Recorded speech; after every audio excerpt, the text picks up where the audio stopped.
کس کس کو مشکل کشا سمجھتے ہیں؟ مسلمان یہ آوازیں دیتے ہیں. کبھی یہ آوازیں کبھی کسی کافر نے بھی نہیں دی تھی جو آج مسلمان دیتا ہے. میں نے ریڈیو پہ یہ بات سنی تھی آج سے کافی سال پہلے کہ ایک کہہ رہا ہے، وہ کہتا ہے خواجہ نہیں دے گا تو پھر کون دے گا؟ آپ اندازہ کریں کہ سوچ کیا ہے، نظریہ کیا ہے. کہتا ہے خواجہ نہیں دے گا تو پھر کون دے گا؟ کیا مطلب ہے؟ خواجہ اجمیر ہی دیتا ہے، خواجہ اجمیر ہی خزانے دیتا ہے، وہی رزق دیتا ہے. میرے بھائیوں، اپنی یہ سوچیں، اپنے یہ جملے، اپنے یہ نظریوں کو کبھی قرآن پہ رکھ کے تو چیک کیا کرو. قرآن کو تو مد نظر رکھو، قرآن کی آیات بینات کو تو کھولا کرو، قرآن ترجمے سے پڑھو. تمہیں کوئی دھوکہ نہیں دے سکے گا، تمہارے نظریے کو کوئی خراب نہیں کر سکے گا. یہ سوچیں. ایک طرف دیکھیں، یہ جملہ کبھی ابو جہل نے بھی نہیں بولا تھا، جو نبی علیہ السلام کا دشمن تھا، جو سرداران مکے کے کافروں کا سردار تھا. اس نے بھی یہ جملہ کبھی نہیں کہا تھا. وہ یہ کہتا تھا کہ ہمارے بزرگ بھی دیتے ہیں، اللہ بھی دیتا ہے.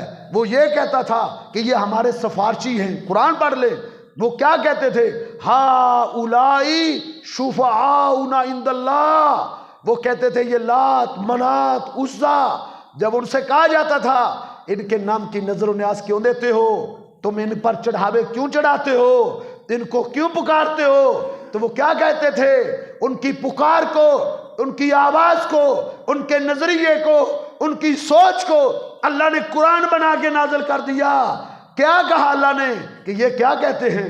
یہ کہتے ہیں ہا اولائی شفعاؤنا عند اللہ، کہ یہ بزرگ جو ہیں یہ ہمارے سفارشی ہیں، یہ ہماری باتیں اللہ کو پہنچاتے ہیں، یہ ہماری سفارش کرتے ہیں. یہ نظریہ ابو جہل کا تھا. مسلمانوں کا یہ نظریہ نہیں ہوتا.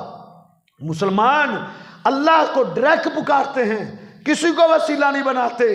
نہ اللہ نے اپنی کتاب میں کسی کو وسیلہ بنایا ہے. ہاں 3 وسیلے جائز ہیں، یاد رکھیں.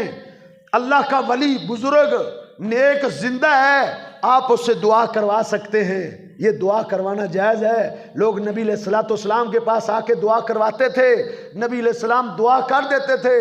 بلکہ نبی علیہ السلام اپنے صحابہ کو کہہ دیتے تھے کہ مجھے بھی دعاؤں میں یاد رکھنا.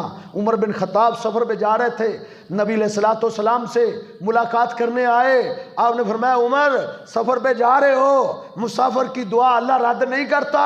اے عمر لا تنسا خاکا فی دعواتک، اے عمر اپنی دعاؤں میں مجھے نہ بھولنا، مجھے بھی یاد رکھنا. نبی علیہ السلام بھی اپنے صحابہ کو کہتے تھے بھی دعا کیا کرو.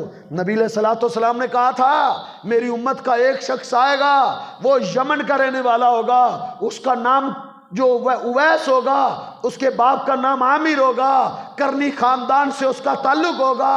فرمایا میری امت کے جس شخص کو وہ ملے وہ اس سے دعا کروائے. عمر بن خطاب کی اس سے ملاقات ہوئی تھی عرفات کے میدان میں. کہا یہ یمن کا وہ شخص ہے. عمر بن خطاب نے پوچھا انت اویس تم ہو؟ کہا جی ہاں. تم عامر کے بیٹے ہو؟ کہا جی ہاں. کرن سے تمہارا تعلق ہے؟ کہا ہاں جی ہاں. والدہ کے فرما بردار ہو؟ کہا جی ہاں. کہا پھول بیری کی بیماری تیرے جسم پر لگی تھی؟ کہا جی ہاں. کہا تم ایسا کرو میرے لیے بخشش کی دعا کر دو. وہ ویسے کرنی یمن کا ایک بزرگ، ایک عالم، جو ان کی نظروں میں گھٹیا تھا، وہ ان کے اونٹ چارتا تھا. جو حج پہ آئے ہوئے تھے ان کے اونٹ چارتا تھا، مزدوری کرتا تھا. لیکن اللہ کے ہاں کتنا عظیم تھا، کتنا بلند و بالا تھا کہ عمر بن خطاب اس سے دعا کروا رہے ہیں. اللہ کے نیک ولی زندہ ہیں، ان سے دعا کرواؤ. اللہ کے ولیوں کی گستاخی نہ کرو. جو اللہ کے ولیوں کا گستاخ ہے اس سے اللہ نے اعلان جنگ کیا ہے. وہ اللہ کے دین کا دشمن ہے، اللہ کا دشمن ہے. ہم کہتے ہیں بزرگی بزرگوں کی بے شک بجا ہے، لیکن بیٹے اور بیٹیاں دینے والی ذات صرف خدا ہے. اللہ کے سوا کوئی بیٹے اور بیٹیاں نہیں دے سکتا، کوئی شفا نہیں دے سکتا. ہاں دعا کر سکتا ہے. اللہ وہ دعا سنے یا نہ سنے وہ اس کی مرضی ہے. دعا قبول کرے یا نہ کرے. سننے پہ آ جائے تو کسی عام بندے کی وہ سن لیتا ہے، نہ سننے پہ آئے وہ اپنے نبیوں کی بھی نہیں سنتا. نوح علیہ السلام کا بیٹا ڈوب رہا تھا، دعا کر دی اللہ میرے بیٹے کو بچا لے. فرمایا میرے پیغمبر آئندہ یہ دعا نہ کرنا، آئندہ اگر اپنے مشرک بیٹے کے لیے دعا کر دی میں نبوت چھین لوں گا. وہ مرضیوں کا مالک ہے، وہ چاہے تو اپنے پیغمبر کو اٹھا کے مچھلی کے پیٹ میں بند کر دے. کون ہے جو اس سے مقابلہ کر سکے یا اس کے اختیار میں مداخلت کر سکے؟ لیکن کسی پیغمبر نے بھی وسیلہ نہیں ڈالا. یہ جائز وسیلہ ہے کہ آپ زندہ آدمی بزرگ ہے نیک ہے اس سے دعا کروائیں. ہاں دوسرے وسیلے کی شکل یہ ہے کہ آپ اپنا نیک عمل جو آپ نے خالص اللہ کی رضا کے لیے کیا ہے، جس میں کوئی دکھلاوا اور ریاکاری نہیں تھی، اس اپنے نیک عمل کے وسیلے سے اللہ سے دعا کریں یا اللہ میں نے تجھے راضی کرنے کے لیے فلاں نیکی کی تھی، ایک غریب کو میں نے کھانا کھلایا تھا، میں ایک غریب کے کام آیا تھا، میں نے تہجد پڑھی تھی، کوئی مجھے دن دیکھ رہا تھا، میں نے فلاں موقع پر اشراق پڑھی تھی، اللہ میں نے تیرا ذکر کیا تھا، میں نے تجھے راضی کرنے کے لیے کیا تھا، تو اس نیکی کی وجہ سے تو میری دعا کو قبول کر لے. یہ بھی جائز ہے، یہ بھی سنت ہے. وہ 3 غار والے شخص انہوں نے جو اپنے عمل پیش کیے تھے، اپنے عملوں کو اللہ کے سامنے پیش کیا تھا، یہ وسیلہ بھی جائز ہے. اور ایک تیسرا وسیلہ ہے، آپ اللہ کے ناموں کا وسیلہ دے. اللہ تجھے رحمان ہونے کا واسطہ، اللہ تجھے ستار ہونے کا واسطہ، اللہ تجھے غفار ہونے کا واسطہ، اللہ تجھے جبار ہونے کا واسطہ، تیرے مشکل کشا ہونے کا واسطہ. اللہ کے ناموں کو پکاریں، اللہ کا نام پڑھیں، یا رحمان کہیں یا رحیم کہیں، اللہ رب العزت کے ناموں کو پڑھیں، پھر دعا کریں. اللہ دعاؤں کو قبول کرتا ہے. یہ جائز وسیلے ہیں.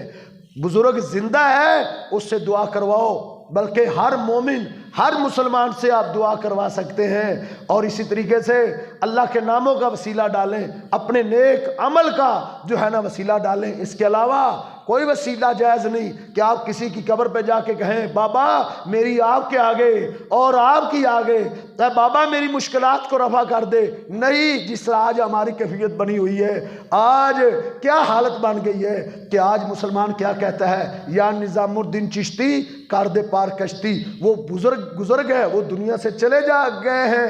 آج یہ کئی 100 سالوں کے بعد آج ان کو پکار رہا ہے، یا نظام الدین چشتی کر دے پار کشتی. او میرے بھائیو، کشتیاں تارنا، کشتیاں ڈوبنا یہ اللہ کے اختیار میں ہے.